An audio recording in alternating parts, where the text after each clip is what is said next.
કે આજે સારી રીતે એક પોઝિટિવિટી બેઠક અમને આપવામાં આવી। બેઠકના અંતે અમને સારી રીતે અમારા બે મુદ્દા ઉપર ચર્ચા થઈ। ખાતાકીય પરીક્ષા લગત અમે જે સરકારશ્રી સાથે સંમત થયા કે ભાઈ અમારા જ ખાતાની પરીક્ષા અને એની અંગેની 1 માસની તાલીમ ઓનલાઈન ઓફલાઈન અને એ જ ખાતાના 2 પેપર સામાન્ય જ્ઞાનનું અને જે અમારે કામ કરવાનું છે અને પ્રમોશન મળીએ જે કામ કરવાનું થાય તે।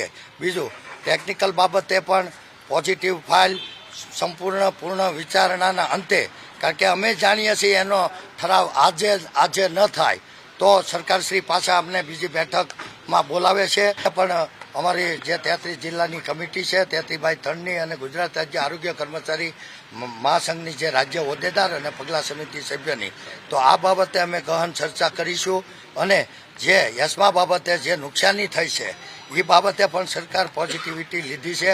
આંદોલન બાબતે અમારી 33 જિલ્લા 33x3ની બેઠક અને આરોગ્ય કર્મચારી મહાસંઘના રાજ્ય હોદ્દેદાર સર્વોની બેઠક યોજી અને અમે એક સારા નિર્ણય તરફ જઈશું જે અમારા તમામ કર્મચારીઓને અસર કરતા હશે અને સ્પર્શ કરતા હશે।